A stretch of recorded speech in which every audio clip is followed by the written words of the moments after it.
अस्सलाम वालेकुम dear students, आप देख रहे हैं इरफान ट्यूटोरियल्स। तो हमने प्रीवियस लेक्चर्स में स्ट्रक्चर ऑफ किडनी पढ़ा था। तो किडनी में जो सबसे इम्पोर्टेंट पार्ट है वो क्या है, वो निफ्रॉन है। तो आज के जो लेक्चर में हम स्ट्रक्चर ऑफ निफ्रॉन पढ़ेंगे। तो सबसे पहले निफ्रॉन क्या है? Nephron is the functional unit of kidney. तो फंक्शनल यूनिट का क्या मतलब है कि जितने भी जो किडनी है इनमें मिलियंस ऑफ निफ्रॉन होते हैं। तो किडनी का फंक्शन क्या है कि ये एक्सक्रीशन यूरिन फॉर्मेशन का काम करता है। तो जो यूरिन फॉर्मेशन है ये इंडिविजुअली इन निफ्रॉन्स में होता है। मतलब कि जो फंक्शन है किडनी में ये निफ्रॉन करता है, यूरिन फॉर्मेशन निफ्रॉन में होता है। तो इस वजह से इसको फंक्शनल यूनिट ऑफ किडनी कहते हैं। तो अब हम जो निफ्रॉन है इनका स्ट्रक्चर पढ़ते हैं कि निफ्रॉन जो है इनको टू पार्ट्स में डिवाइड किया गया है। It consist of two parts. तो इनके टू पार्ट्स हैं। तो सबसे पहला जो पार्ट है वो क्या है? रेनल कॉर्पसल है और दूसरा जो है रेनल ट्यूब्यूल है। तो पहले हम रेनल कॉर्पसल के बारे में बात करते हैं। तो रेनल कॉर्पसल क्या है? ये अगेन डिवाइड है दो पोर्शन में। इनको दोबारा दो पोर्शंस में डिवाइड किया गया है। तो जो सबसे पहला पोर्शन है रेनल कॉर्पसल का वो क्या है? ग्लोमेरुलस है। तो ग्लोमेरुलस क्या है कि जो कैपिलरीज निफ्रॉन को जाती है किडनी में, तो ये यहाँ पर आकर एक नेटवर्क ऑफ कैपिलरीज बना लेते हैं, एक नेटवर्क बना लेते हैं जिनको ग्लोमेरुलस कहते हैं।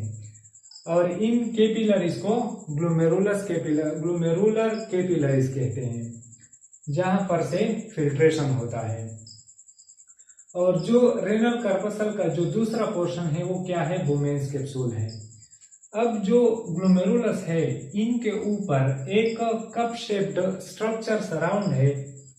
इनके जो ग्लोमेरुलस है इनके इर्द गिर्द एक कप लाइक स्ट्रक्चर है जिनको बोमेन्स कैप्सूल कहते हैं। तो जो ग्लोमेरुलस से फिल्ट्रेशन होता है वो कहाँ पर जाता है? वो यहाँ पर बोमेन्स कैप्सूल में जाता है। तो इस फिल्ट्रेशन प्रोसेस को हम फिर फंक्शन ऑफ निफ्रॉन में डिटेल के साथ पढ़ेंगे। तो पहला पोर्शन जो है ये रेनल कॉर्पसल है। रेनल कॉर्पसल मजीद दो पार्ट्स में डिवाइड है। एक ग्लोमेरुलस है, जो कैपिलरीज नेटवर्क है ये ग्लोमेरुलस है, और जो दूसरा कैप लाइक स्ट्रक्चर है ये क्या है? हमारे पास बोमेन्स कैप्सूल है। तो ये पोर्शन जो है ये क्या है? रेनल कॉर्पसल है। इसके बाद हमारा जो दूसरा पोर्शन है वो क्या है? Renal tubule. तो रेनल ट्यूब्यूल जो बोमेन्स कैप्सूल से जो ट्यूब निकलता है, तो ये जितना भी पोर्शन है ये क्या है? रेनल ट्यूब्यूल का पोर्शन है। तो रेनल ट्यूब्यूल जो है इनको मजीद तीन पार्ट्स में डिवाइड किया गया है। तो यह जो बोमेन्स कैप्सूल है यहां से एक ट्यूब निकलता है। तो ये ट्यूब यहाँ आप आकर हाईली कॉइल्ड हो जाता है, एक दूसरे के ऊपर कॉइल्ड हो जाता है। और इस पोर्शन को क्या कहते हैं? Proximal convoluted tubule. तो ये रेनल ट्यूब्यूल का पहला पोर्शन है, प्रॉक्सिमल कन्वोल्यूटेड ट्यूब्यूल। तो जो प्रॉक्सिमल कन्वोल्यूटेड ट्यूब्यूल है ये यहां से नीचे आकर जो मेडुला रीजन है किडनी का, ये यहाँ पर नीचे आकर यू लाइक स्ट्रक्चर बना लेता है जिनको हम कहते हैं लूप ऑफ हेनल। तो ये यहाँ पर नीचे आकर जो मेडुला का पोर्शन है यहाँ पर आ जाता है और यू लाइक स्ट्रक्चर बना लेते हैं, इसको लूप ऑफ हेनल कहते हैं। तो जो लूप ऑफ हेनल है इनके टू लिम्स हैं। तो ये यहाँ से जो ऊपर से नीचे की तरफ आता है इनको डिसेंडिंग लिम्ब कहते हैं, और जो नीचे से ऊपर की तरफ दोबारा जाता है इसको असेंडिंग लिम्ब कहते हैं। तो डिसेंडिंग लिम्ब यहां से आकर यू लाइक स्ट्रक्चर बना लेता है और दोबारा जो असेंडिंग लिम्ब है ये दोबारा रेनल कॉर्पसल के रीजन में ऊपर की तरफ चला जाता है। तो ये असेंडिंग लिम्ब ऊपर जाकर दोबारा कॉइल्ड पोर्शन बना लेते हैं, कॉइल हो जाता है ये ट्यूब्यूल का पोर्शन, और इसको क्या कहते हैं, इसको डिस्टल कन्वॉल्यूटेड ट्यूब्यूल कहते हैं। तो ये डिस्टल कन्वॉल्यूटेड ट्यूब्यूल जो है ये कलेक्टिंग डक्ट में ओपन होता है। तो इसी तरह इस निफ्रॉन की तरह दूसरे मेनी निफ्रॉन्स जो है ये कलेक्टिंग डक्ट में खुलते हैं। तो कलेक्टिंग डक्ट जो है 2-3 या इससे ज्यादा कलेक्टिंग डक्ट मिलकर एक मेन डक्ट बना लेते हैं। तो ये जो मेन डक्ट है ये माइनर कैल्सेस जो रेनल पेपिली के टिप्स हैं वहां से आकर फिर रेनल पेल्विस में खुलते हैं। तो जो यूरिन की फॉर्मेशन होती है तो ये यूरिन कलेक्टिंग डक्ट से फिर रेनल पेल्विस में जाता है और फिर वहां से यूरेटर के जरिए बाहर निकलता है। इसके अलावा अब ये तो जनरल स्ट्रक्चर हो गया इसका। अब इसके बाद जो है वो क्या है, ब्लड सर्कुलेशन टू द निफ्रॉन। तो जो निफ्रॉन को ब्लड सर्कुलेशन है वो किस तरह है, तो चूंकि निफ्रॉन जो है ये एक फिल्ट्रेशन का काम करता है, तो एक हार्ट बीट के दौरान तकरीबन 20% जो ब्लड है वो निफ्रॉन तक जाता है। तो यहाँ पर जो बहुत से कैपिलरी नेटवर्क सा बना लेते हैं। अब जो ब्लड सर्कुलेशन है निफ्रॉन को अब हम ये पढ़ते हैं कि किस तरह है। तो सबसे पहले जो आर्टरीज हैं, मेन आर्टरी हैं, वो यहाँ पर आकर रेनल किडनी के अंदर जाकर रेनल आर्टरी बना लेते हैं। तो जो रेनल आर्टरी है इनसे एक ब्रांच एराइज होता है जिनको इंटरलोबुलर आर्टरीज कहते हैं। तो ये इंटरलोबुलर आर्टरीज, फॉर एग्जांपल ये जो है ये इंटरलोबुलर आर्टरी है। मैंने यहाँ ज्यादा डिटेल से इनको नहीं लिखा क्योंकि जगह कम थी। तो बायो में डायग्राम जो सबसे है वो सबसे इंपॉर्टेंट होता है, तो मैं डायग्राम में सब समझा देता हूँ। तो जो रेनल आर्टरी है यहाँ से ब्रांच निकलते हैं जिनको इंटरलोबुलर आर्टरीज कहते हैं।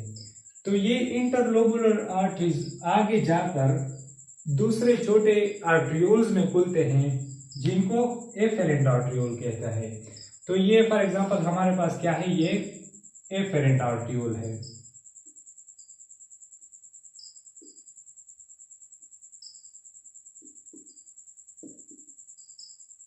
तो ये क्या है हमारे पास, अब एफेरेंट आर्ट्रियोल है। तो ये एफेरेंट आर्ट्रियोल जो है ये ग्लोमेरुलस को ब्लड सप्लाई करता है। तो ये यहाँ पर आकर ग्लोमेरुलर कैपिलरीज बना लेता है। तो ग्लोमेरुलर कैपिलरीज से फिर एक छोटा सा आर्ट्रियोल्स निकलता है जिसको हम कहते हैं इफेरेंट आर्ट्रियोल।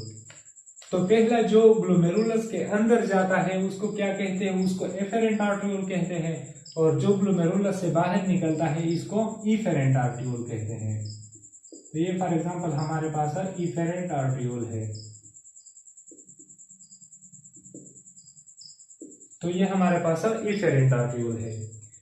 तो ये जो इफेरेंट आर्ट्रियोल है, इफेरेंट आर्ट्रियोल ये यहाँ पर आकर जो रेनल ट्यूब्यूल का पोर्शन है इसके ऊपर एक नेटवर्क बना लेते हैं। यहाँ पर आप देख सकते हैं कि जो एफेरेंट आर्ट्रियोल यहाँ पर आ जाता है, इसने जो रेनल ट्यूब्यूल है इसके ऊपर एक नेटवर्क बना लिया है कैपिलरीज का, और इस कैपिलरीज के नेटवर्क को पेरिट्यूबुलर कैपिलरीज कहते हैं। तो इस नेटवर्क ऑफ कैपिलरीज का मतलब यह है कि यहाँ पर जो फिल्ट्रेट आता है वहां से ये पानी और जो सल्यूट है वो रिएब्जॉर्ब करते हैं। तो जो पेरिट्यूबुलर आर्टरीज हैं इनका जो सबसे स्पेशल रीजन है इनको वेजा रेक्टा कहते हैं। तो ये जो पेरिट्यूबुलर आर्टरीज हैं यहाँ से फिर रिएब्जॉर्प्शन कर लेते हैं, इनको हम फंक्शन ऑफ निफ्रॉन में पढ़ेंगे फिर। तो ये यहाँ पेरिट्यूबुलर आर्टरीज यहाँ पर आकर जो इंटरलोबुलर वेन्यूल है, वेन है, इसमें खुलता है। ये जो हमारे पास ब्लू कलर है यहाँ से वेन स्टार्ट हो जाती है। तो पेरिट्यूबुलर कैपिलर जो है यहाँ पर इंटरलोबुलर वेन्स में खुलता है। तो ये जो इंटरलोबुलर वेन है ये यहाँ पर आकर रेनल वेन में खुलता है। ये फॉर एग्जांपल हमारे पास रेनल वेन है। तो रेनल वेन जो है ये किडनी से बाहर आकर जो इंफीरियर वेना केवा है इसमें फिर खुलता है। तो ये क्या था, ये हमारे पास जो स्ट्रक्चर ऑफ निफ्रॉन था इसको हमने डिस्कस कर लिया। इसके बाद हम फिर इंशाल्लाह नेक्स्ट वीडियो में जो फंक्शन ऑफ निफ्रॉन है इनको डिस्कस करेंगे कि ये किस तरह एक्सक्रीशन का प्रोसेस जो है यूरिन फॉर्मेशन, यूरिन को किस तरह, यूरिन की फॉर्मेशन किस तरह करते हैं, तो इसको हम डिस्कस करेंगे। Thank you for watching.